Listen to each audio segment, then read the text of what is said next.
Bom dia a todos, todas. Para mim é uma grande alegria apresentar a professora Cristina, porque Cristina, a gente construiu um trabalho juntos, né? Que foi o nosso primeiro congresso e que todos os dias nos falávamos, e esses laços de amizade, de responsabilidade em torno do congresso permitiu que eu também tivesse o desejo de fazer meu pós-doutorado com você. Isso foi de uma riqueza muito importante para a minha carreira. Sobretudo, a Unicamp é uma universidade de muita excelência e eu fiquei fascinado com as suas classes de literatura. Sinceramente, maravilhoso, uma excelente professora.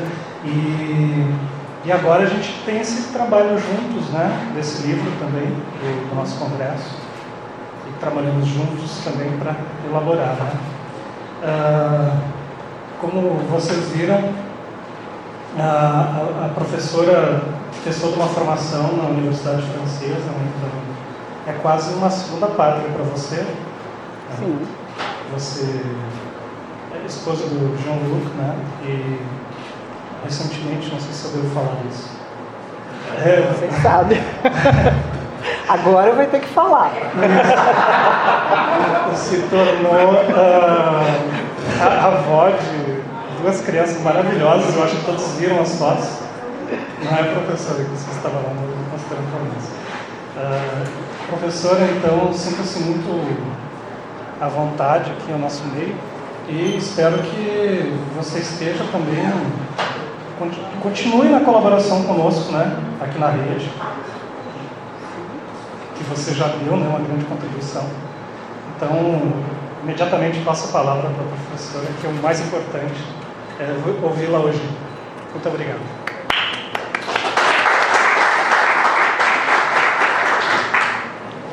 Muito obrigada, Roberto, pela sua fala. Quero te agradecer pela organização desse evento, pelo convite, e também ao professor Vanderlei por ter me convidado.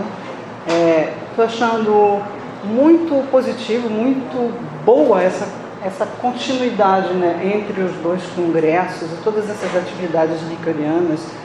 Eu estou até impressionada com a vitalidade dessas nossas atividades, assim.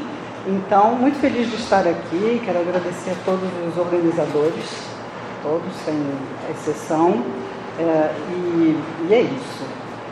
Eu costumo levar um pouco a sério algumas propostas de congresso, no sentido não de, vamos dizer assim, colocar as minhas pesquisas diretamente, mas de tentar pensar o assunto que está sendo colocado em pauta pela proposta da programação. Foi por isso que eu escolhi esse assunto e essa conferência.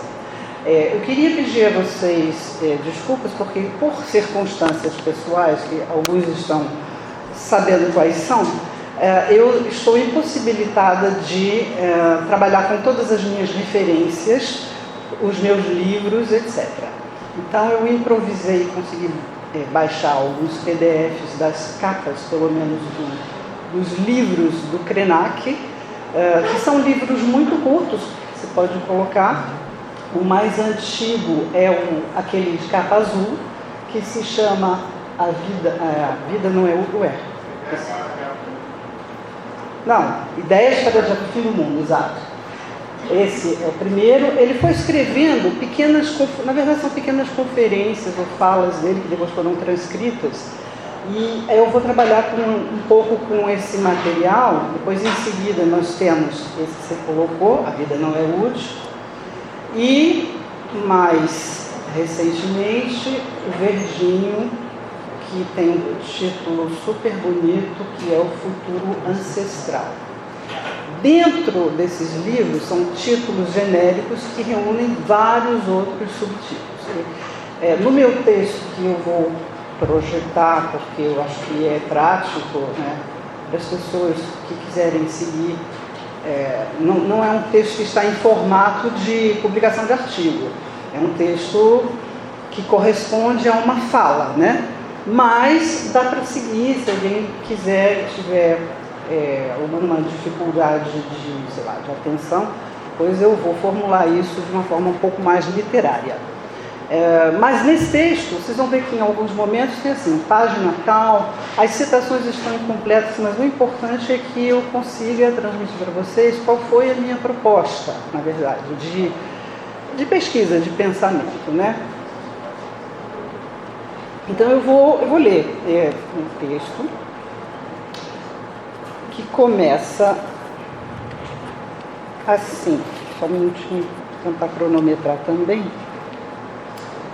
Quando eu escolhi o título para essa comunicação, o título, Ailton Krenak e Paul Ricoeur, ampliando a imaginação para desobstruir a ação, claro que foi pensando na teoria da imaginação do Ricoeur. Para o Ricoeur, assim como para o Krenak, não existe ação sem imaginação.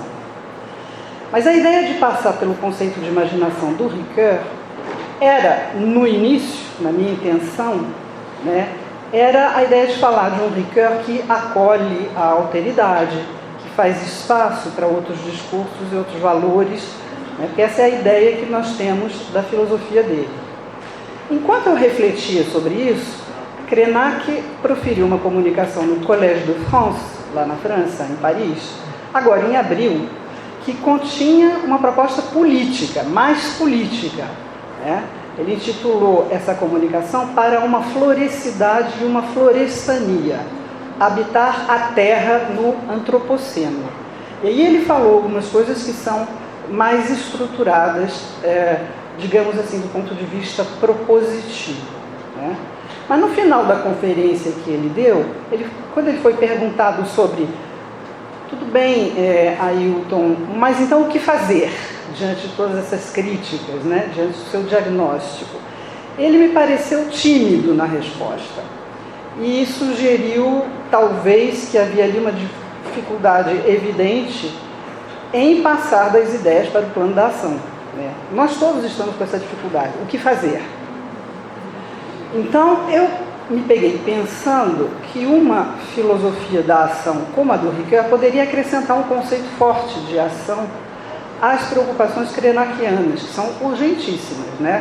A Terra está morrendo, a humanidade é uma ideologia fracassada e o capitalismo é inescrutável. Essas são, grosso modo, essas são as grandes teses do Krenak. Seria bastante fácil fazer de Krenak um discurso poético, dinamizado pela potência inovadora da imaginação, que irrigaria o conjunto dos dispositivos semânticos que, ao construírem uma dimensão referencial, permitem conectar com a realidade e, com isso, preparam e possibilitam o agir humano. Estou falando aqui na linguagem ricoeuriana. Mas Krenak nem por isso se reconhece como discurso poético. Cito: os outros dizem, eles são tão poéticos, que imagem mais bonita. Mas isso não é poesia, é a nossa vida. Estamos colados no corpo da terra. No Collège de France, falando para um público europeu, Krenak omitiu-se de algumas propostas de ação que lhe são peculiares, talvez para não chocar os gringos, não sei, acho que havia um pouco de estratégia ali. Mas não nos animemos, que não há motivo para se regozijar. Seja quando ele nos convida a abrir nossos paraquedas coloridos, mas é para cair devagar no abismo. Seja quando sugere que contemos sempre uma nova história, mas é para adiar o fim do mundo. Seja quando ele insiste na necessidade de sonhar, mas é para negar a cosmovisão dos brancos. Ou seja ainda, quando ele propõe reflorestarmos as nossas mentes, mas é para acabarmos com as cidades, Em qualquer um desses casos, a estratégia krenakiana de valorização da criatividade foi o tempo todo eivada numa crítica radical ao Ocidente.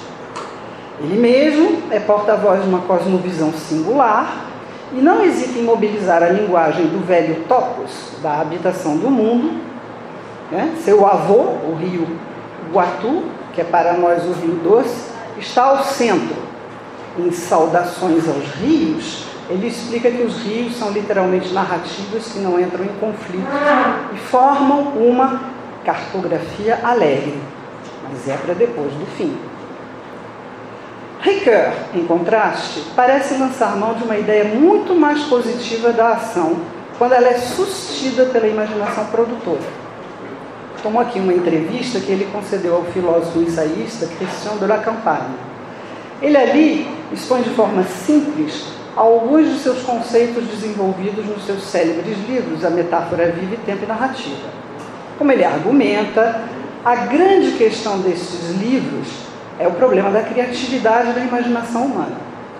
Sugestivamente, a epígrafe da entrevista é a seguinte: fabricando intrigas e metáforas, a imaginação dá forma à experiência humana. Para Ricoeur, a criatividade, insisto, a criatividade é uma atividade positiva por essência. Destaco 3 aspectos da criatividade positiva da imaginação, onde isso fica bem claro.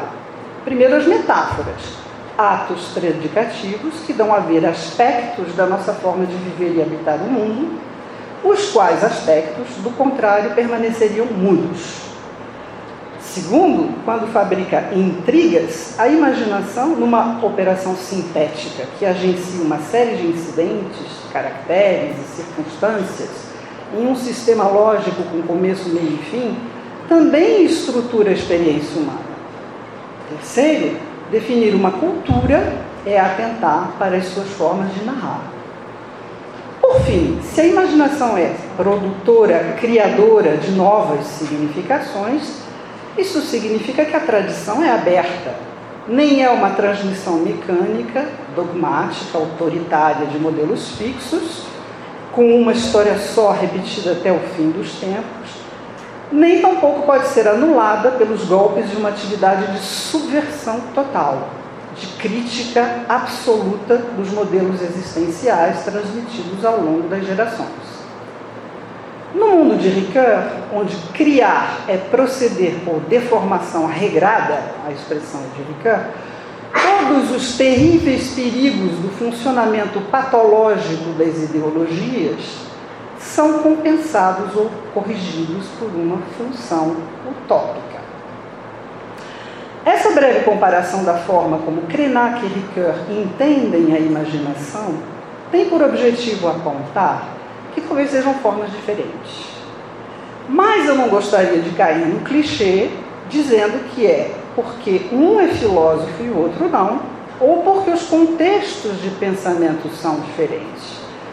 Eu gostaria de tentar explorar, não sei se vou conseguir, que são diferentes porque não se harmonizam em suas zonas de conflito fronteiriças.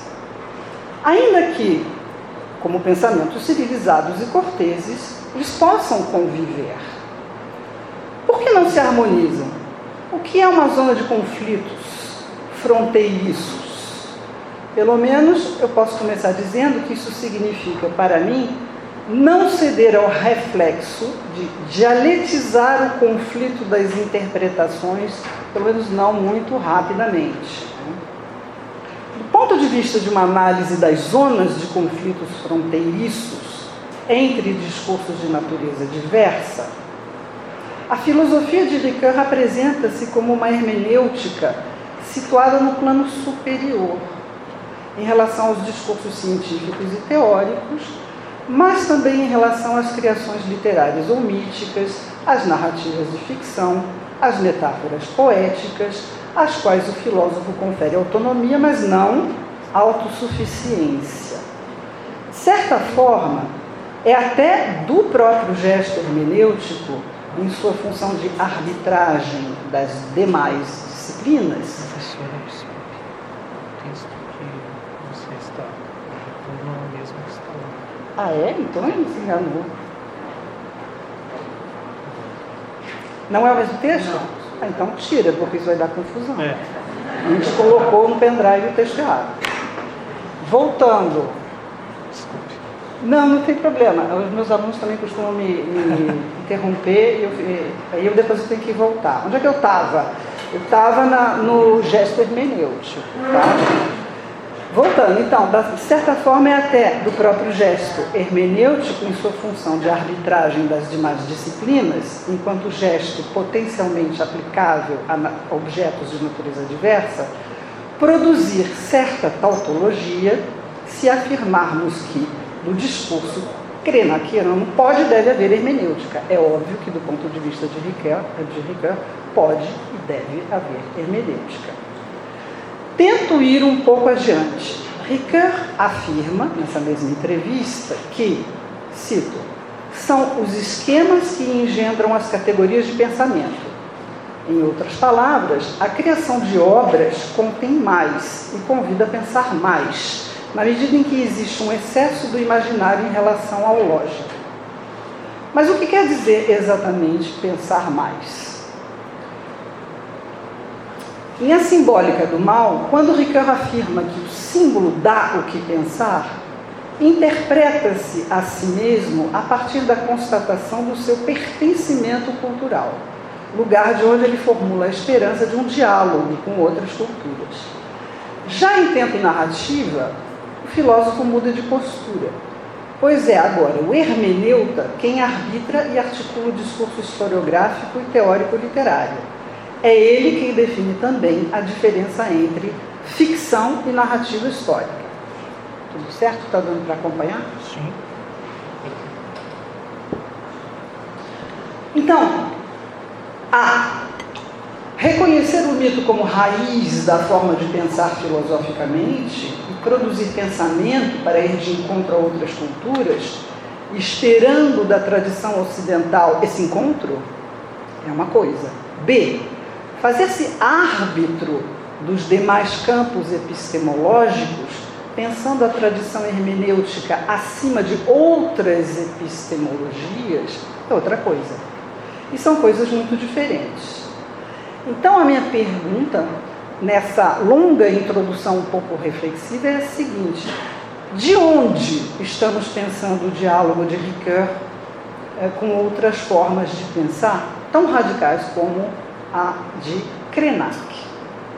De onde? Do ponto de vista do hermeneuta ou do ponto de vista de alguém que pertence à cultura ocidental, né?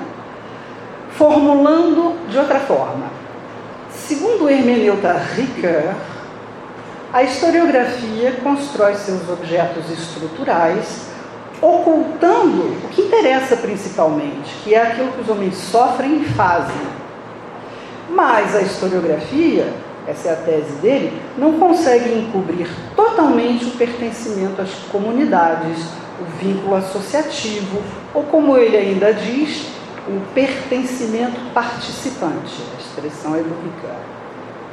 Mas eu pergunto, de que vale um pertencimento se é o filósofo, cito, quem procura localizar por baixo dos objetos construídos as experiências de pertencimento que vinculam a história à realidade?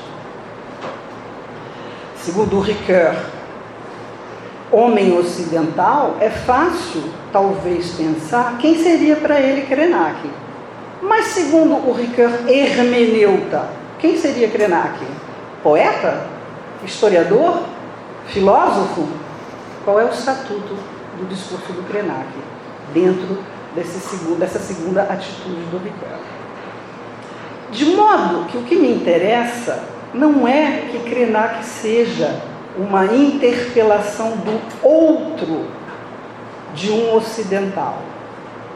Dada a necessidade de ouvir primeiro o que Krenak concretamente tem a dizer, a minha pergunta é sobre como pensar a partilha das tarefas de pensamento no mundo contemporâneo, partindo do preconceito de que não é necessariamente Ricoeur quem define as regras da partilha.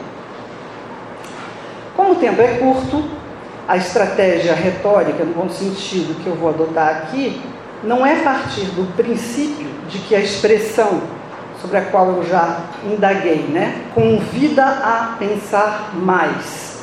Isso não significa necessariamente que eu me exijo cavar Ricoeur por dentro, procurando as pepitas conceituais que garantem na filosofia do Ricoeur que o Krenak será sempre um discurso pensável por Ricoeur.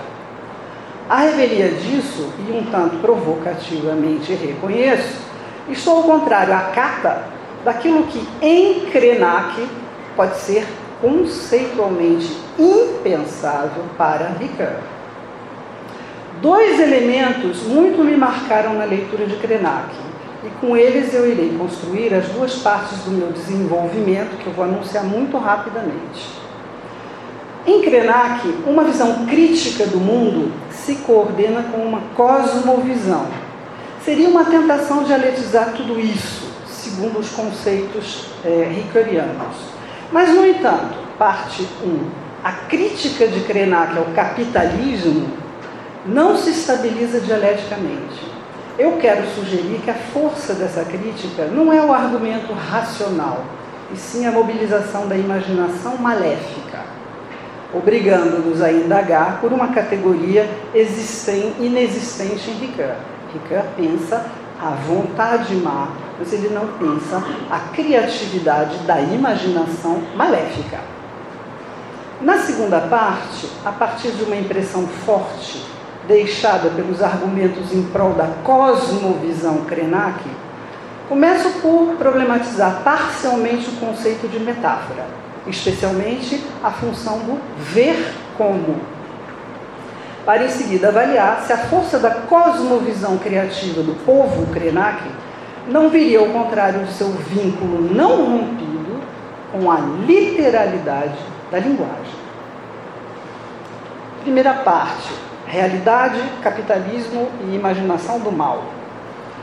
Krenak desenvolve uma crítica ao mesmo tempo muito contundente e concreta contra o sistema capitalista, tomando para si a expressão do Jason Moore, o capitaloceno.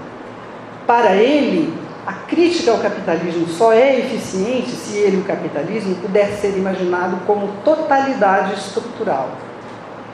O que é, afinal, para Krenak, o capitalismo? Aí eu aviso que, a partir daqui, as definições inequívocas do Krenak estão tão afastadas quanto possível de qualquer pensamento abstrato. Ele é muito concreto, né?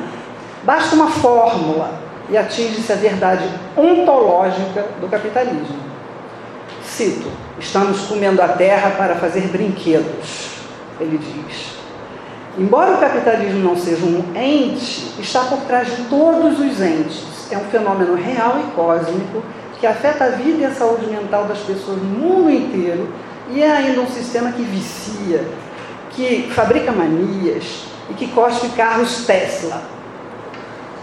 O capitalismo produz metástases quando transforma tudo em mercadoria, operando no campo da metáfora, substituindo tudo por dinheiro e dinheiro por qualquer coisa, inclusive por mais dinheiro.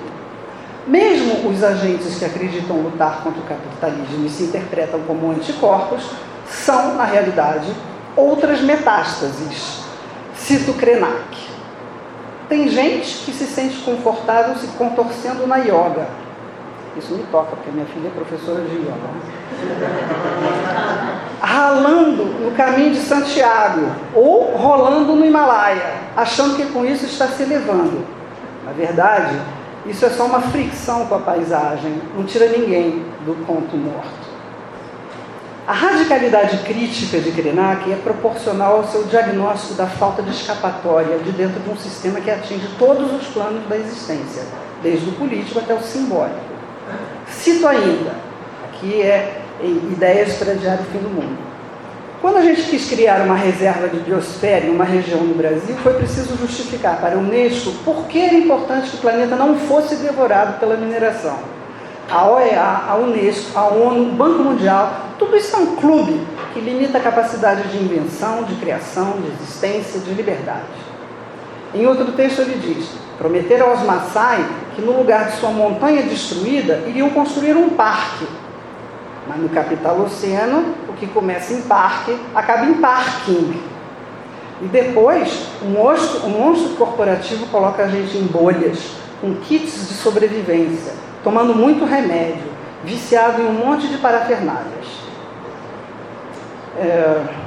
Ao largo da camisa de força de uma análise econômica, com seu rol de epistemologias conflitantes, inconclusivas, eu tinha um amigo que dizia que a economia é a ciência menos exata que existe e é um discurso que dá menos conta de falar a verdade sobre a realidade depois da sociologia. Ele era economista, no caso. Então, longe dessas epistemologias conflitantes e inconclusivas, e se a gente passa a imaginar o real, vemos perfeitamente que o capitalismo não admite a alteridade. Ele, logicamente, coincide com todos os fenômenos modernos de colonização. Ambos, colonialismo e capitalismo, significam processos concretos de extermínio e de nadificação. O cerco colonialista é inescapável por essência, aperta concentricamente e, por isso, cito, a máquina estatal no Brasil atua para desfazer as formas de organização das nossas sociedades, buscando uma integração entre as populações originárias e o conjunto da sociedade brasileira. Krenak cita ainda Viveiros de Castro.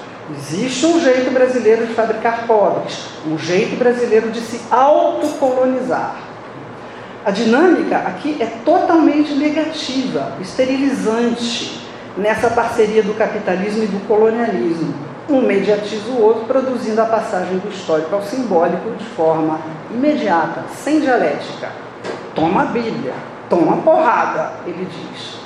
Isso me lembra João Cabral, quando ele fala da lógica autofágica da cultura canavieira. A monocultura do açúcar, para João Cabral, produz alguma coisa, mas o que ela produz é uma forma de desproduzir alguma coisa na realidade. A cana come a terra e se come porque come a terra. Essa produtividade negativa. No plano simbólico, os estragos do real são irremediáveis, porque ao capitalismo devemos a nossa perda de inocência. Krenak se desola. O mundo se transformou numa fábrica de consumir inocência, onde você precisa justificar por que é que você está mamando. Ao capitalismo e colonialismo, devemos também a perpetuação da ideologia do sofrimento compulsório. De onde vem essa mentalidade branca de que o sofrimento ensina alguma coisa? Não quero aprender nada às custas do sofrimento. Aqui é que, para mim, fica interessante aproximar Krenak do Ricoeur. Né? O que podemos aprender do ponto de vista de uma aproximação com Ricoeur, a partir de tais fórmulas feitas para chamar a atenção sobre a realidade histórica? Ora, tanto a perda da inocência quanto o aprendizado do sofrimento são temas que ressoam na reflexão de Ricoeur. Mas sua elaboração simbólica e universalizante remete para fora da história. Em torno do mito adâmico, o filósofo interpreta a própria existência dos mitos do mal enquanto símbolos da passagem enigmática das narrativas míticas para a história real dos homens. Perder a inocência e sofrer se compreendem por certo desvio reflexivo sobre o mito, que envolve uma concepção precisa do significado do mal na história. Uma comparação entre Ricoeur e Eliade, com quem o filósofo discute na época da simbólica do mal, esclarece melhor esse ponto. Localizando a crise do mito na Grécia Antiga, que substitui o mito pelo logos, Eliade, no Tratado de História das Religiões e também em aspectos do mito, interpreta a história ocidental como devir logos do mito, isolando a história da noção de mito vivo, uma categoria essencialmente primitiva ou arcaica. Mitos vivos são narrativas sagradas de um acontecimento ocorrido no tempo primordial e fabuloso do princípio, cuja verdade fora do tempo é revelar um modelo exemplar para uma comunidade que ritualisticamente o revive e repete. Nas culturas que mantêm uma relação viva com seus mitos, a separação entre o verdadeiro e o falso passa pela divisão do sagrado e do profano. As narrativas que não são primordiais são falsas, pois o pensamento mítico não reconhece a categoria de veracidade histórica. Ricoeur mobiliza o mito adâmico com uma interpretação muito diversa do significado dos mitos da origem do mal. Para ele, a tradição judaico-cristã recusa-se justamente a considerar sua religião como mito dessacralizado, embora possa ter incorporado elementos míticos, oriundos de outros mitos viventes. A tradição judaico-cristã, neste sentido, é uma religião do não saber. E neste sentido ainda, a própria ideia de história, elaborada no âmbito desta tradição, está vinculada à sua dimensão profética. O profeta judaico fala por Deus de dentro de sua historicidade. Este aspecto da vivência histórica de origem judaica ressoa na forma como, para Ricoeur, o mito adâmico encerra uma verdade precisa sobre o mal. Ele é um fenômeno incompreensível racionalmente que entra no mundo por responsabilidade humana, e sua estrutura semântica significa a passagem do tempo primordial da inocência para o tempo histórico, garantindo que, apesar de inescrutável, o mal seja historicamente reconhecido e justifique a sua interpretação. Segundo a fórmula de Paulo, que encerra a simbólica do mal, não faço o bem que quero e faço o mal que não quero. Ao término de uma reflexão riquíssima sobre os símbolos e os mitos, motivada pela necessidade de reconhecimento da existência do mal e pela limitação da filosofia de matriz grega no campo deste reconhecimento, Ricoeur dá por encerrada a história simbólica do mal, que pode ser explicado no plano crítico histórico, nunca mais coincidirá com o que é experienciado pelos homens sofredores. Ora, ao dar por encerrada a história simbólica do mal através de seus símbolos e mitos, a interpretação do mal como realidade histórica dependerá, por um lado, de uma série de mediações poéticas, metáfora, narrativa, etc. Mas, por outro lado, essas mediações poéticas privam de realismo os fenômenos históricos aos quais Krenak está se referindo. Krenak não se enquadra nessa dualidade entre dois tempos ontologicamente diferentes. Em Futuro Ancestral, ele afirma que, sem conexão com a sua ancestralidade, isto é, a transmissão de experiências passadas, o humano, portado de sua possibilidade de criar, está perdido. Mas, infelizmente, desafortunadamente, o ocidental perdeu a sua ancestralidade, o que obriga historicamente os Krenak a encarnar essa ancestralidade universalmente. Para os povos originários, uma entrada forçada na história ocidental é algo que pode ser datado, documentado, analisado, sem nenhuma opacidade, sem nenhum enigma. O testemunho desta passagem forçada adquire por si só o pleno direito de identificar realisticamente o mal catastrófico, por assim dizer, total. O mundo já acabou, diz Krenak. E, portanto, a ancestralidade Krenak não é um mito originário sobre a origem do mal. É uma verdade histórica, de uma história onde o mal continuou se aprimorando simbolicamente. A história do mal não acabou. Isso me faz pensar também nas teses do Bataille, do Georges Bataille, quando ele diz que o mal moderno é pior do que a experiência cristã. Como afirma René Girard, que também alcança a pensar a realidade histórica por trás dos mitos, o mito sempre conta a história do ponto de vista do opressor. A expulsão dos índios do paraíso, sua perda de inocência, é uma violência real que correria o risco de ser mitificada se não fosse criticamente acessada. Em suma, o mal é culpa dos humanos, mas não é porque algum mito originário dos Krenak o diz. É porque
desemboca numa teoria da imaginação produtora e não reprodutora, enquanto inovação semântica, e isso se aplica tanto à metáfora quanto à narrativa.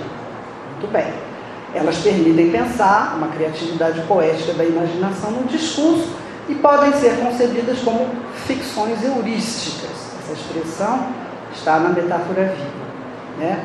E ela remete para o poder referencial da metáfora e da narrativa, que então estariam em condições de refigurar tanto a nossa visão do mundo quanto a nossa ação, criando uma transição entre o discurso e a ação.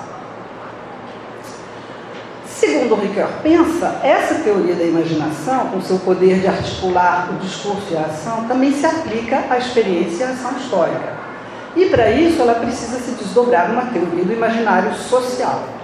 No plano social e político, as práticas imaginativas da ideologia e da utopia, articuladas dialeticamente, mediatizam as ações. Só que a ideologia e a utopia se dão sempre primeiro através de figuras patológicas. E é por isso que a imaginação no plano da ação humana passa necessariamente por uma crítica prévia dessas figuras patológicas. Até aí, estou falando na linguagem do Ricoeur. Mas, se o problema para mim é que Ricoeur não se refere à noção de símbolo, não mais se refere à noção de símbolo, já não fala mais da teoria do símbolo que ele mesmo havia desenvolvido, né? Nesse artigo ele se declara insatisfeito com a noção do símbolo, que ele considera como muito abrangente ou muito impreciso, etc. E ele volta a isso em reflexão feita na crítica e a convicção. É porque eu me pergunto, se isso para mim é importante, é porque eu me pergunto se o fato de abandonar o símbolo, a teoria da produtividade poético-prática da imaginação não estaria, na verdade, impossibilitando o vínculo fundamental da imaginação com a realidade. Dizendo de outro modo, para que eu possa ser um pouco melhor entendido, porque todo mundo não, mas a teoria da metáfora é uma teoria da referência de segundo grau, etc, etc. Ok. Mas dizendo de outro modo, a partir da análise desenvolvida na minha primeira parte, observa-se que na simbólica do mal existe uma relação direta entre o caráter inescrutável da experiência do mal e a irredutibilidade dos símbolos, que é uma moeda de dois lados, sentido figurado e sentido literal. Inversamente, na teoria da inovação semântica na metáfora e na narrativa, Ricoeur já não fala das relações entre a imaginação e o mal. Até mesmo quando fala das formas patológicas da ideologia e da utopia, tocando parcialmente nesse problema do mal, Ricoeur fala em consciência falsa, não fala em criatividade maléfica. Se essa questão for entendida provocativamente, podemos nos perguntar se, de uma forma mais geral, não seria a teoria da metáfora que dificultaria o acesso da imaginação poética ao real. No processo de inovação regrada, como Ricoeur pensa, depois de predicar impertinentemente no interior de um contexto, um cadre, a metáfora esdrúxula precisa de um trabalho da imaginação no sentido de restabelecer certa congruência entre os termos estranhos que compuseram seu ato de predicação impertinente. Desculpa. Sem a imaginação em sua tarefa de ver como, aí esse é o meu ponto, né? Não poderia haver compreensão do sentido metafórico. E mesmo com ela, a compreensão metafórica nem por isso deixa de manter para sempre a tensão entre duas significações. Como Ricoeur explica no artigo Imaginação e Metáfora, percepção de semelhanças, o ver como, faz parte do processo total da predicação metafórica, viva e bem-sucedida. Ele diz, cito, o papel da imaginação na metáfora aparece quando, não contente de sublinhar a incongruência da predicação nova e o desvio de sentido no plano das palavras, concentramos a atenção no surgimento da nova congruência a partir das ruínas da antiga congruência que se dissolveu sob os golpes da impertinência semântica. Este aspecto de restabelecimento da ordem fica bastante claro na sequência da argumentação rickeriana do artigo, quando se lê, em outras palavras, que a significação metafórica não se reduz a uma colisão semântica, mas consiste na nova predicação, na nova significação predicativa que emerge do desmoronamento da significação literal. Isto é, o desmoronamento da significação que se imporia se nós nos contentássemos com os valores lexicais comuns de nossas palavras. A metáfora não é o enigma, e sim a solução do enigma. Ricardo gosta de ver o mundo bem arrumado, né? As coisas restabelecidas. Teorizando contra os inveterados bagunceiros da linguagem, que são os poetas e outros desvairados, a tese da metáfora viva demonstra como a transgressão sucede uma nova ordem. Mas nisto consiste a criatividade da linguagem? Várias outras teorias semânticas, livres do modelo linguístico e libertas do poder de sedução semântica das palavras, afirmam que o fenômeno da significação deve abandonar o modelo linguístico, segundo o qual a unidade discreta do sistema é um signo. Isso é muito conceitual. Greimas e suas unidades de significação infralinguísticas, os semas, poderia ser acessado aqui, ou Mechonic, para quem a significação da linguagem repousa sobre os fenômenos prosódicos imprevisíveis que ocorrem na integralidade dos discursos. Em comparação, o modelo de Ricoeur é clássico, na medida em que a significação decorre de um agenciamento de termos. Sua desconfiança em relação ao conformismo dos discursos concentra a atenção no problema da seleção léxica, para, daí, pensar uma construção de metáforas inovadoras. Observo, no entanto, que quando Krenak diz que seu avô, Guatu, está magoado, ele não está metaforizando. Não existe outro sentido além desse. Trata-se do sentido literal. A seleção de palavras em sentido literal é tributária de uma cosmovisão e de uma partilha do mundo. E eu me pergunto se o que define a literalidade não é justamente a materialidade mundana que nos aproxima da realidade concreta, nos afastando da convencionalidade dos discursos. André Breton, grande poeta surrealista, afirmava que uma imagem verdadeiramente criativa jamais pode restabelecer uma congruência dos seus termos, né? E isso só pode ocorrer, ou seja, ela só pode ser verdadeiramente criativa, se a predicação se mantiver plenamente literal. Há um homem cortado em dois pela janela. Essa é uma imagem do Breton. Há um homem cortado em dois pela janela. Tentem imaginar a literalidade desse verso, né? Ver a literalidade dessa imagem é muito mais trabalhoso para a imaginação. Do ponto de vista da estética surrealista, só se pode falar da realidade quando podemos imaginá-la, mas só podemos imaginá-la quando falamos literalmente dela. Se estamos comendo a terra, como diz Krenak, isso é tanto mais verdadeiro quanto é mais literal. Enfim, quase terminando, para Bachelard, a materialidade é o princípio e o substrato da linguagem poética. A experiência com os elementos materiais é para ele a chave de contestação da forma convencional e racionalizante de ver o mundo. Contestando em um único movimento realistas e idealistas, Bachelard retorna ao núcleo da relação material-poética enquanto substrato semântico. Embora ele não fale nesses termos, podemos pensar que para ele ancorar no literal é a chave para pensar a criatividade do poético. O fogo é o fogo, a água é a água, a terra é a terra. São estas estruturas materiais que são os suportes da vida da imaginação.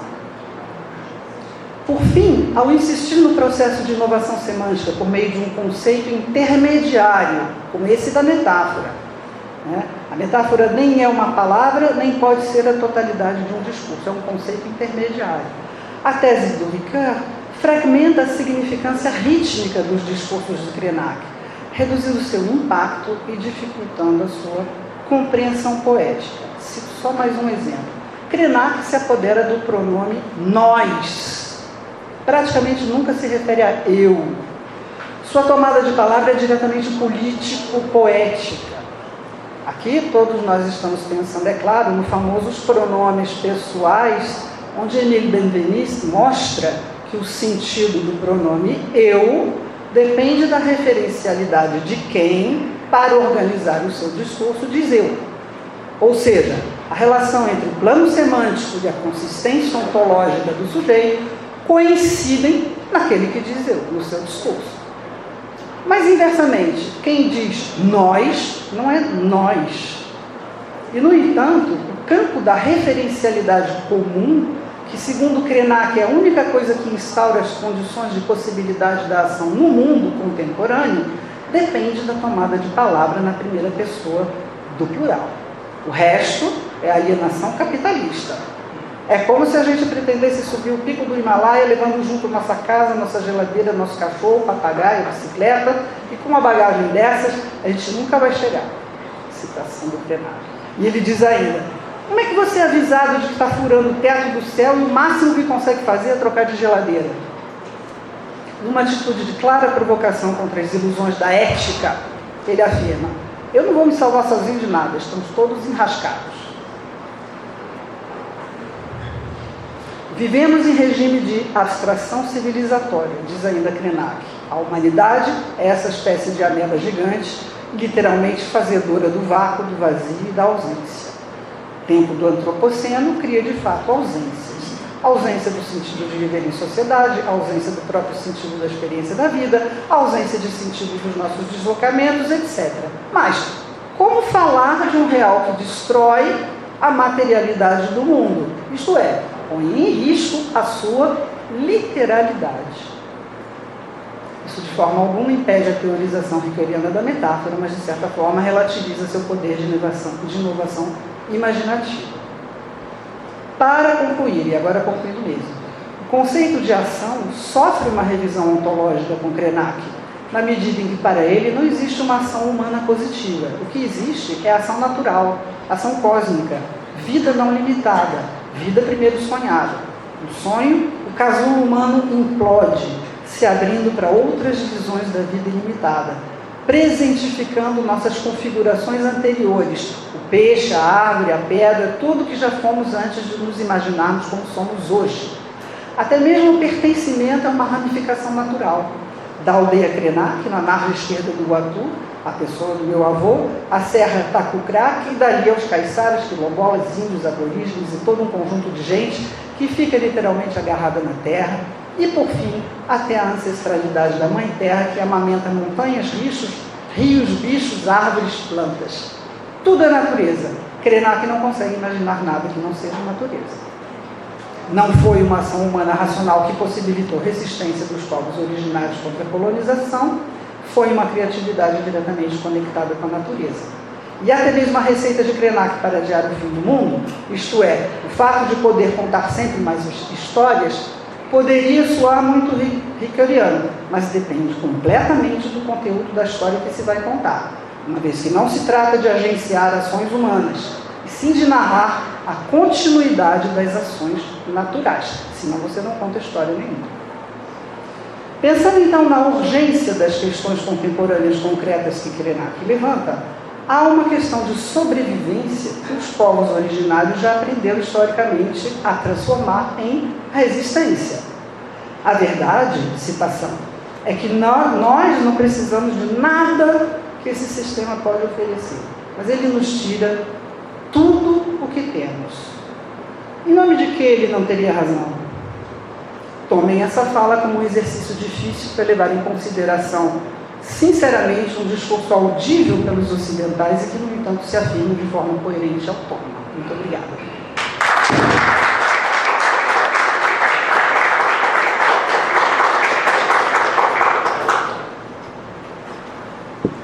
Professor, eu achei que texto impactante. Muito. Você viu que o pessoal já queria bater palmas antes, né? Ou então queria que eu terminasse, né? Pode ser também. Maravilha. Bom, tem várias pessoas que já estão levantando a mão, né? Alguém está fazendo o controle? Então, eu vi aqui o Andres, depois o Vitor, me parece, não? Vitor foi o primeiro. Vitor foi o primeiro, tá. Vitor. Depois, aqui o... Márcio. Calma, Márcio. Perfeito. E tinha um outro. Zé Luiz. Zé Luiz.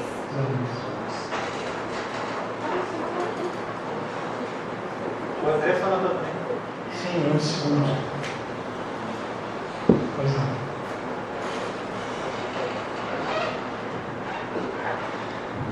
Bom dia novamente.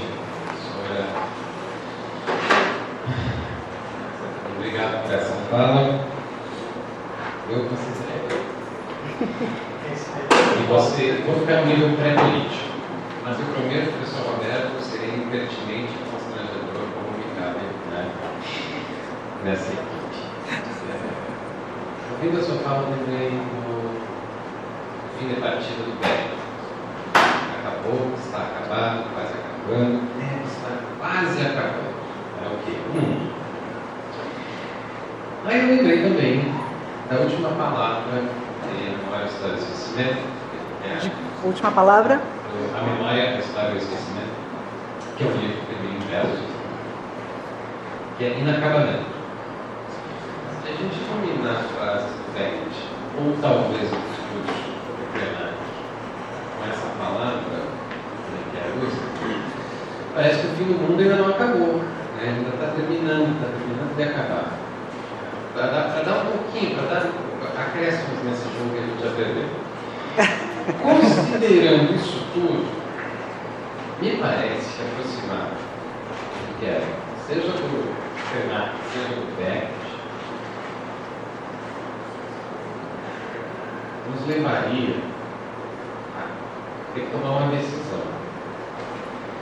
Se o mundo já acabou, já não cabe muito zelar pela vida boa para com os outros nessas instituições justas que já estão desmoronando, rachadas, já pesaram esse barco, etc. E aí a minha pergunta vai para um lado da filosofia dos afetos, da teoria dos afetos. Né? O Cláudio sabe, eu gosto muito de uma expressão do professor Ronaldo, sentimento tem erro. Se uma criança no colégio que produz sentimento tem erro, ela se sente participando de uma história. Eu acho que nós, artistas, podemos assumir que existe na vida algo como sentimento de erro. A sensação, né, que eu tive, ouvindo disso que é secreto aqui, que se a gente aproxima do que é do Bernard, se produz uma espécie de sentimento de epílogo. O mundo já acabou e a gente está vivendo nos acréscimos do 7-1. E não parece aquilo foi horrível, de fato, suficientes para a gente reformar essas instituições justas que tanto preocupavam. Então eu me deixo essa provocação um pouco catatônica. Eu fico um pouco catatônico quando penso sobre essas questões. A gente está vivendo um epílogo, tem uma história que já acabou, ou ainda reunidos aqui nesta casa, devemos honrar o compromisso de lutar por instituições que acreditamos ser justas. Ainda é possível existir dentro desse mundo ou nos cabe recolher nossas coisinhas e construir e partir imediatamente para a construção de novos mundos? É uma pergunta quase existencial, né? Não é considerar política existencial. Obrigado desde já. Seja qual for a resposta, caso não exista. Adorei. Muito obrigada. Obrigada pela sua pergunta. Nós estamos todos assombrados por esse tipo de pergunta. Mas o que vale dizer é que justamente existe um impacto desse discurso, já que ele nos assombra. E eu acho que é bom que ele nos questione. Então, tudo que você disse é super interessante e estimulante. Agora, você não vai querer que eu responda essa pergunta, né? eu sou simplesmente professora de teoria literária na Unicamp. Eu não sou nem profeta. Toda a resposta que eu posso te dar é uma resposta pessoal, do meu sentimento pessoal de Cristina. Não é uma resposta acadêmica e científica. Então, eu deixo para uma conversa de boteco, que eu penso. Porque do ponto de vista conceitual, eu não tenho essa resposta, é claro. Mas o que eu quis fazer foi, sinceramente, me colocar do ponto de vista da radicalidade do discurso do Krenak, tomando essa radicalidade como algo sincero, que eu poderia também, sinceramente, acessar, sem imediatamente ceder à facilidade ou ao reflexo de dizer, não, mesmo num sistema sem sistematicidade do Ricard, todos os problemas se resolvem. Foi isso que eu quis fazer. Então, eu tentei, digamos, subverter essa ordem habitual do nosso pensamento. Foi isso.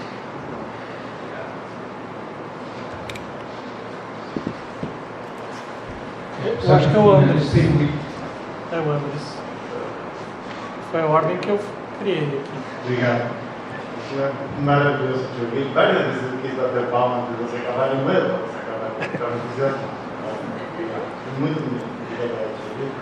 Obrigada. Me fez pensar muito. Eu queria conversar mais sobre essas questões que você trouxe aqui. Mas queria agora dividir contigo algo que a tua fala trouxe, que eu acho que está ali e a gente pode trabalhar mais, que é esse encontro, esse nosso pensamento europeu, de criança, da igreja, que acha que se desmistifica.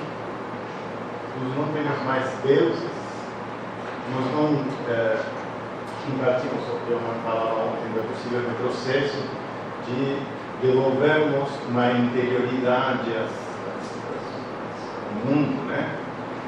Eu me perguntava se é um retrocesso.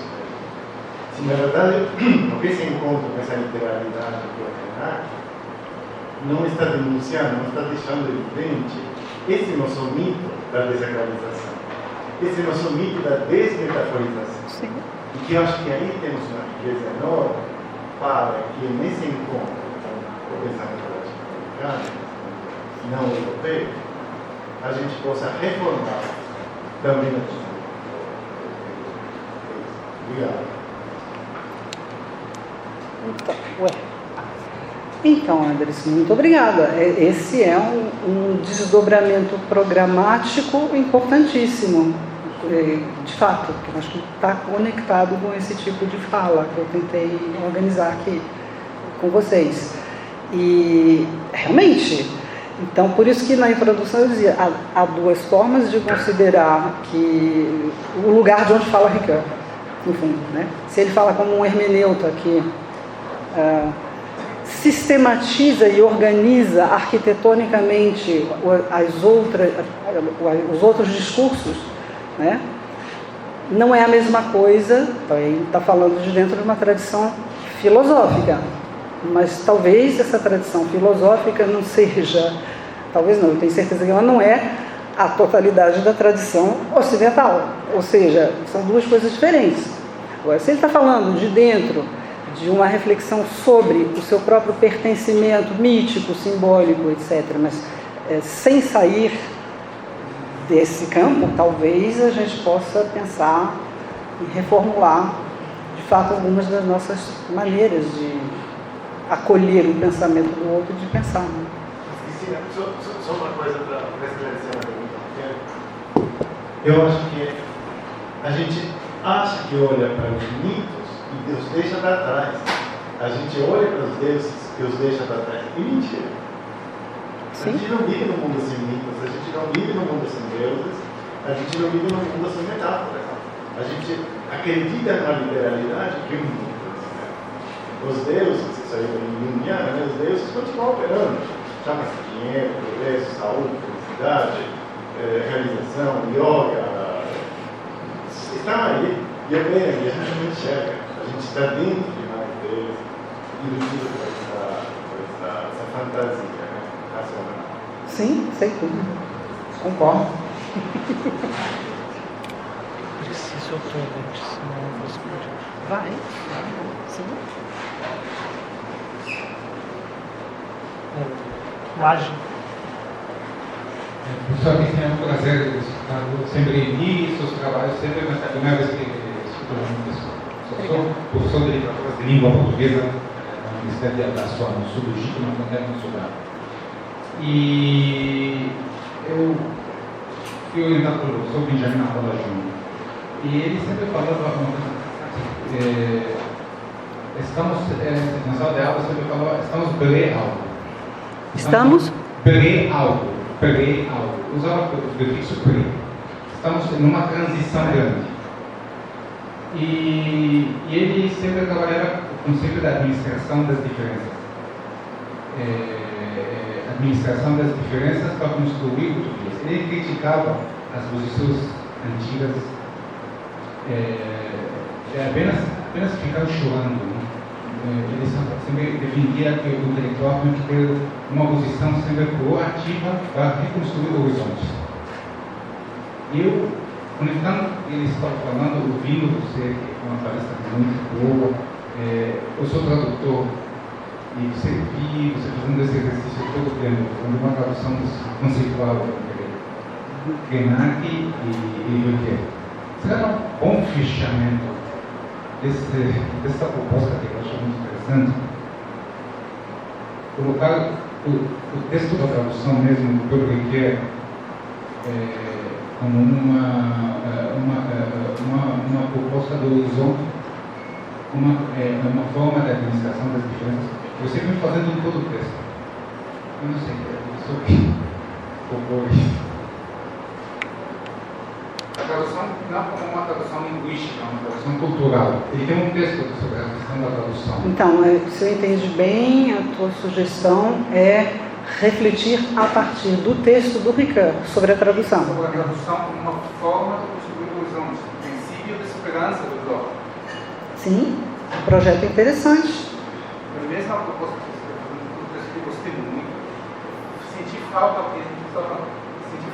essa uma proposta. Não apenas ficar no fim do mundo. Construir horizontes possíveis. É que a gente sofre com isso. Mas... Não é que você está propondo o fim do mundo, não. Mas você está falando, já sabemos pelo que viveu o Brasil em 2012, que está vivendo Gaza agora. Sim. Que a utopia israelense num Estado só não está servindo. Precisa convivência com as diferenças, administração das diferenças. Completando com a palestra do professor João ontem sobre a questão da autoridade. Como você vai pensar o outro sem tradução mútua, sem encontrar e conversar e construir propostas mútuas? Quer dizer, você fala de um Estado só ontem. Eu fiquei assustado, porque aqui que começa a extermínio do outro. Como se não pedir duas hostilidades ir diretamente para um Estado só, se antes passar por uma convivência? Não, então, eu acho a sugestão. Você está entusiasmado. Isso aqui é bom, porque isso quer dizer que uma fala é interessante quando a pessoa fica entusiasmada. Eu gostei muito, você está traduzindo os conceitos de uma para outra.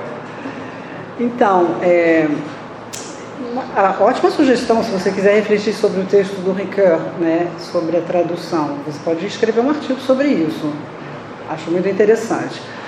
A minha proposta de hoje, como eu disse no começo, né, antes de começar a ler o meu texto, eu levo a sério, tomo como desafio os temas dos eventos em que eu sou convidada.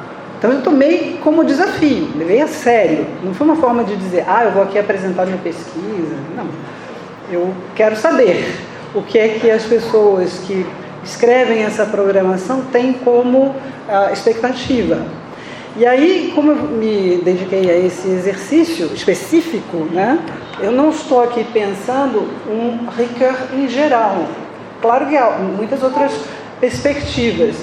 E o que eu quis fazer foi, ao invés de tentar refletir aquilo que em Ricoeur favorece esse pensamento da alteridade, o acolhimento das outras culturas, esses que são temas já bastante explorados e que, no entanto, bom, do meu ponto de vista, são temas que ele apenas constrói abstratamente, né, dentro dos moldes de um pensamento transcendental, as condições de possibilidade para quê, mas só que você fica na beira das condições de possibilidade para que haja e você não sabe como isso pode acontecer. Então eu quis não partir desse princípio, né, digamos, da doxa, da opinião comum sobre o Ricoeur, mas tentar cavar pelas bordas aquilo que eu chamo de conflitos fronteiriços, ou seja, questões mesmo de autoridade de um discurso, quem tem autoridade para dizer o que, etc, etc. E com isso, tentar buscar mostrar que em Ricoeur não existe só teorização, mas existe também representações que são frutos de preconceitos ricoeurianos, para dizer de uma forma simples. Então, isso acontece com a questão do mito adâmico, mas acontece também com a teoria da metáfora. A teoria da metáfora do Ricoeur não é uma tese absolutamente indiscutível e incontestável sobre a criatividade da linguagem poética, não é. No campo da teoria... Você consegue fazer estruturação todo o texto com uma tradução? Em que sentido? Em que sentido? No diálogo, todo o tempo dos teus conceitos. Está indo, voltando. Toda essa dinâmica está... Pode ser. Mas, digamos, essas formas que eu tentei encontrar, justamente elas vão no sentido de dizer, existem, por exemplo, em Ricoeur, acho que era o Mechoni que dizia, não existe teoria da linguagem, existe representações da linguagem, do que é a linguagem. Então, mesmo numa teoria da metáfora, e esse livro é um livro que é complicado, é um livro sofrido. Se você vai ler a Metáfora Viva, desde o primeiro estudo até o último, você é capaz de endoidar no meio do caminho.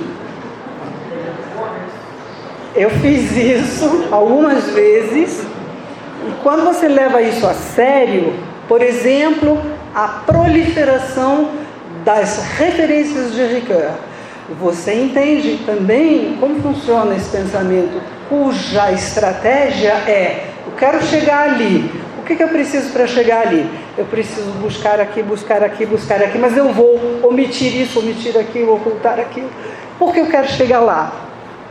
Né? Então, o que está em discussão na Metáfora Viva acaba produzindo uma representação da criatividade poética, que não é, digamos, a única teoria que existe sobre o que é criatividade poética. Há outros, semanticistas, etc. Então, foi isso que eu quis um pouco dizer, para desobstruir um pouco o acesso comparativo entre Ricoeur e Krenak.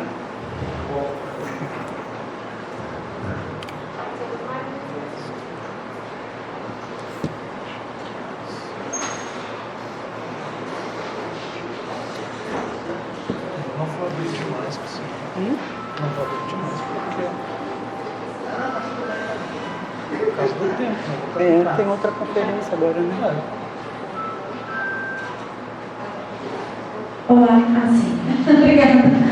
Oi, professora. Olá. Muito obrigada.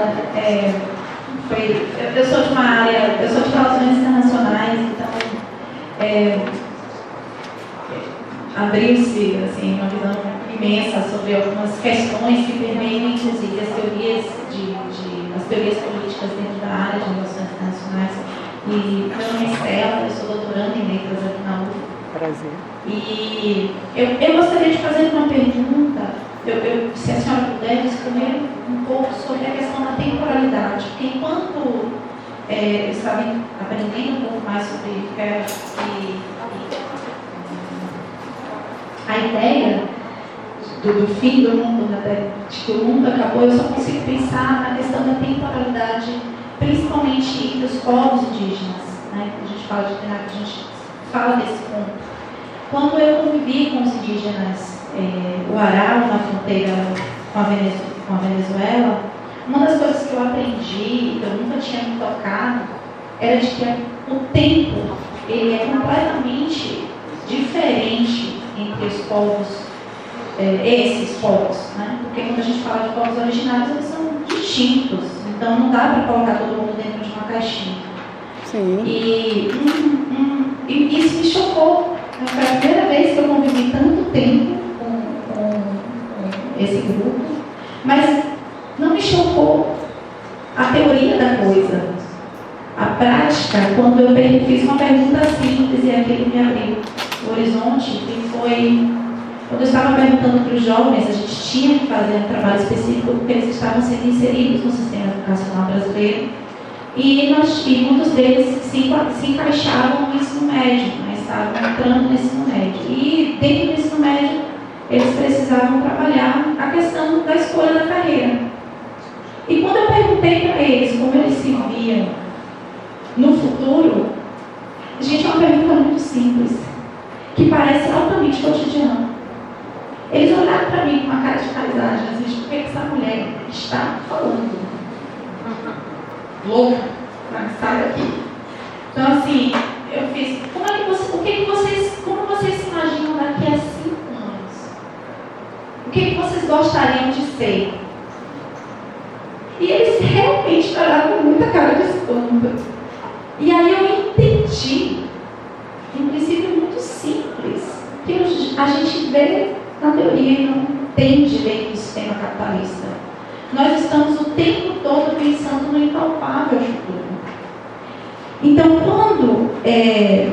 quando a senhora falou um pouco mais sobre essa ideia desse colapso civilizatório que se traz no texto, né? Que o mundo acabou, eu só consigo pensar nessa temporalidade. De que, na verdade, quando se fala em ancestralidade, a gente está falando de um passado que ele é palpável pela memória.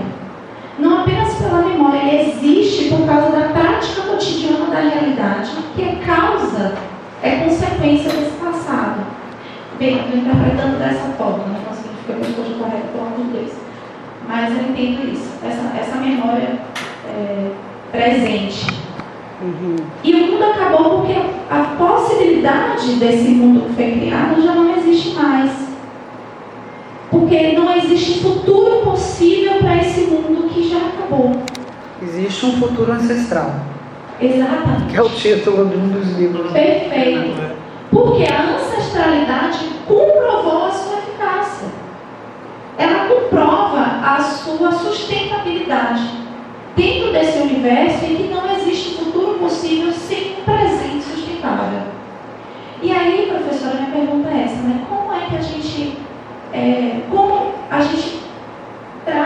traz Ricoeur para essa temporalidade de um mundo que acabou? É possível tratar a temporalidade dentro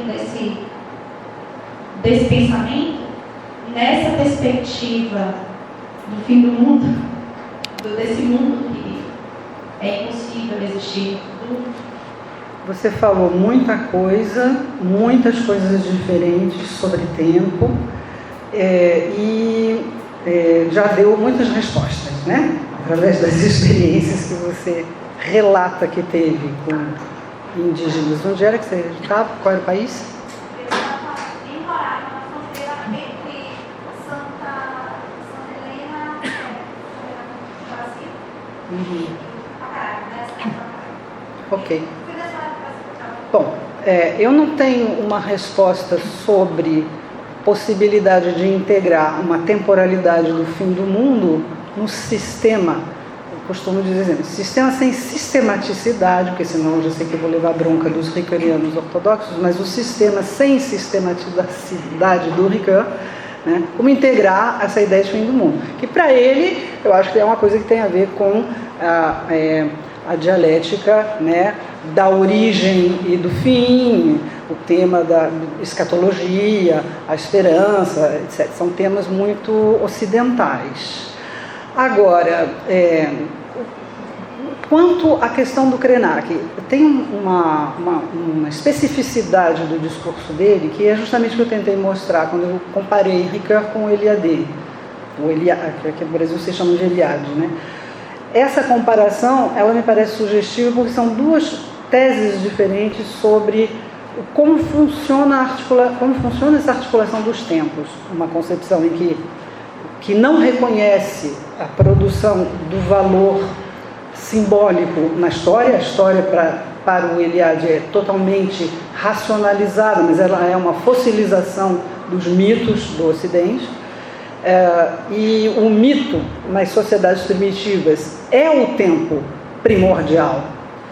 E a relação das sociedades primitivas com o mito é ritualizar, né, chamar para o presente aquilo que é uma memória coletiva, está no mito, mas que para essas sociedades primitivas é a verdade, quer dizer, poderia ser considerada como a realidade mesmo, ontológica. O resto que você faz quando acorda de manhã, se escovou o dente, se não escovou, não tem a menor importância.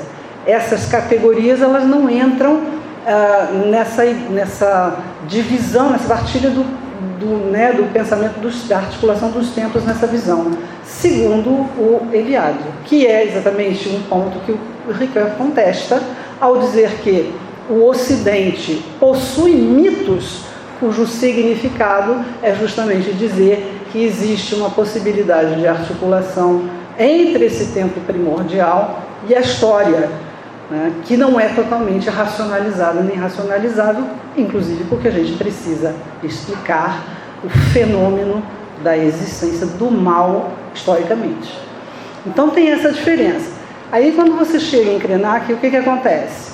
O discurso do Krenak não cabe nessa dualidade entre Ricoeur e Eliade, nessa forma de pensar ou o mito originário como aquilo que precisa sempre ser resgatado, trazido e lembrado, e o que acontece historicamente ou cotidianamente não tem a menor importância. Não é isso, Krenak.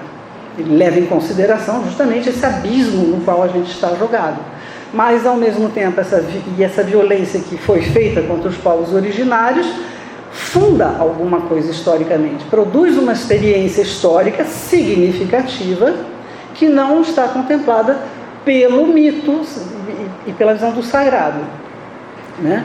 Mas, por outro lado, ele também não estaria na outra ponta dessa dualidade, ou seja, concordando com o Ricoeur de que o mito é uma forma de, digamos, isolar o significado simbólico, né, daquilo que acontece na história, né? Porque em Ricoeur existe uma disjunção fundamental entre a linguagem simbólica do mal, a imaginação do mal, etc., e depois as explicações críticas, históricas, etc., né? Aquilo que se transforma em violência, digamos assim, mas a violência é algo do qual você pode dar, de certa forma, conta. E dentro da história, o mal permanece um enigma, mas ele permanece um enigma em referência a esse mito, que é um mito adâmico. Ele é um enigma, mas ele é de responsabilidade humana, etc., etc. Ele significa a perda da inocência e tal. O Krenak não cabe nessas categorias. O acontecimento histórico aconteceu historicamente, representa o mal, significa, expressa o mal. Não é um mito originário, mas, no entanto, também não cabe nas categorias ricoeurianas. Então, isso eu posso te dizer. É um dos desdobramentos do que eu estava dizendo aqui. Agora, qual é o resultado disso? Aí é um debate que a gente pode ter, sabe, que eu acho que é muito fértil, importante e coletivo, né? Eu gosto muito dessa ideia do coletivo, né? Eu peguei no discurso do Krenak muito essa ideia do nós. O que é nós? Isso só pode ser pensado coletivamente.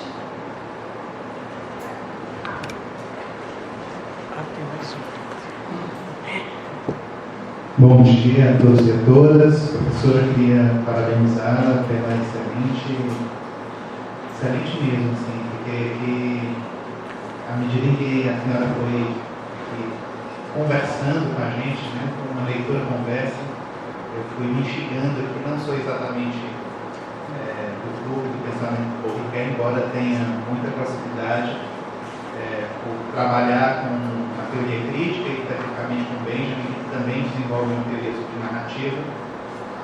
E gostei muito dessa interlocução que a senhora promoveu entre o pensamento do Krenak e do Paul Ricoeur, né?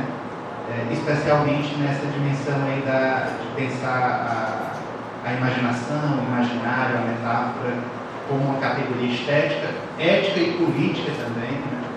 Para a gente, eu estou um pouco contigo, né? Eu estou interessado em pensar não apenas no fim do mundo, mas em a gente racinar o capitalismo que é que está produzindo esse fim do mundo, né? Então, pensando aí nessa perspectiva, né, de que o capitalismo expropria e explora os seres humanos, os animais não humanos, a própria natureza de uma maneira geral, e de que ela inclusive é responsável por produzir a maneira como a gente sente, como a gente pensa e como a gente se relaciona com o mundo, pensando inclusive a noção de temporalidade que o capitalismo institui, ela é uma outra dessas experiências que eu particularmente percebo existir nas comunidades indígenas, nas comunidades quilombolas, nas comunidades camponesas. Eu sou professor de filosofia e trabalho na licenciatura em educação no campo, então eu vou em inúmeras comunidades e de fato é muito perceptível que a noção de temporalidade e a relação que essas pessoas possuem com a terra é outra. Eu gostei muito também dessa ideia de pensar a metáfora na sua literalidade, né? A terra é a terra, né? A água é a água, e como talvez difícil seja isso para a gente, porque a nossa cabeça de ocidental, essa noção de temporalidade que a gente tem, nos impossibilita de ver a profundidade da literalidade. Mas eu fiquei pensando aqui, nesse movimento que o capitalismo produz, de instrumentalização e de captura do nosso próprio imaginário. Porque, embora o efeito prático seja... Fiquei pensando aqui na imagem, né, de como a imaginação ela pode contribuir para essa narrativa do mal. Assim, fiquei muito instigado por isso. Mas, embora do ponto de vista prático, a materialização do mal constantemente, né, o capitalismo captura os nossos desejos e ela produz um enfeitiçamento que nos impossibilita de ver esse mal concreto. E aí fiquei pensando de que modo, né, dentro dessa excelente provocação, como é que a gente pode distinguir, aí pensando aqui um pouco no Krenak mesmo,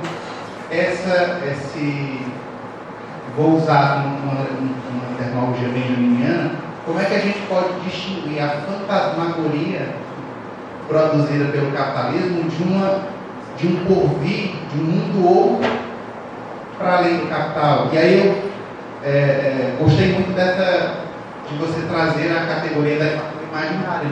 Não sei se é de imaginação indígena, talvez seja uma alternativa mais que eu ouvi. Muito obrigado pela fala. De fato, fiquei muito feliz em ouvi-la. Muito obrigada. Nossa, vocês dizem todos muita coisa, é difícil responder. Uma primeira coisa que eu gostaria de dizer. A nossa forma de pensar, né, o nosso reflexo, eu diria, né, que a gente quer se salvar, não há dúvida. A gente quer construir alguma coisa, salvar, sobreviver e tudo mais. Mas o nosso reflexo é tender a considerar, como o Ricoeur, que a imaginação, a criatividade da imaginação sempre é positiva, é para construir alguma coisa. Então o que eu quis chamar a atenção para o fato que existe ali uma carência, e aí a tese sobre o capitalismo qual é? Que o capitalismo nos priva de imaginação, e que se a gente tiver imaginação a gente vai conseguir superar o capitalismo. Eu acho que não é tão simples, porque eu acho que o capitalismo tem muita imaginação. É uma imaginação maléfica, mas é uma imaginação, né? É a mesma coisa que o João Cabral diz quando ele fala da monocultura canavieira. Ela produz destruindo, mas ela é produtiva. Daí o espanto, e que necessita uma categoria conceitual, que é a categoria da imaginação maléfica. Essa categoria falta no pensamento de Ricoeur. Trata-se sempre de uma faculdade positiva, produtora no sentido de positiva. Mas será que isso dá conta de a gente pensar o que está ocorrendo, o que ocorre de fato na realidade? Então essa foi uma pergunta que eu posso tentar te responder, né? Aí outros elementos eu esqueci, outras coisas que você disse, me lembra.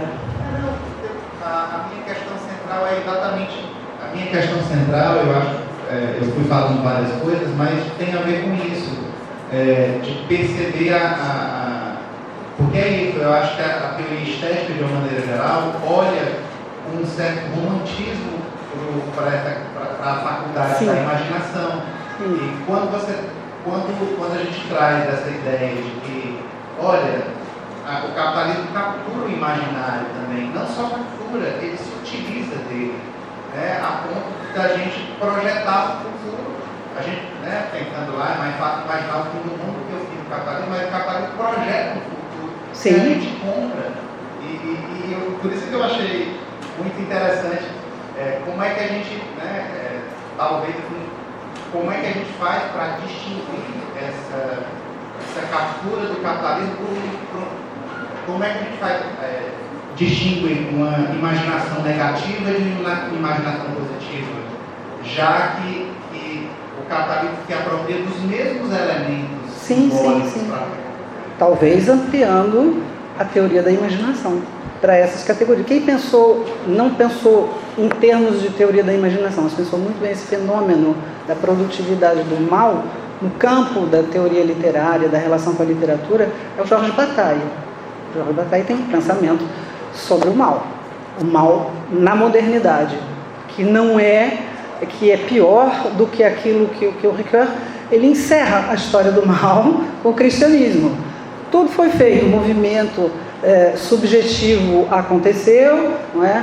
Os símbolos se aprimoraram, a gente saiu daquela visão de que o mal está fora e está dentro, que é a visão da mácula, né? A mancha, etc., passando pela tradição judaica e chegando na questão da vontade serva e da interiorização máxima, né, da experiência do mal como uma experiência de inescrutabilidade, do enigma, né, daquilo que nós fazemos quando não queremos. Mas isso é apenas, segundo o Bataille, uma fase que obriga todo o pensamento ocidental a pensar pelo ângulo, talvez, de uma ética individual, etc.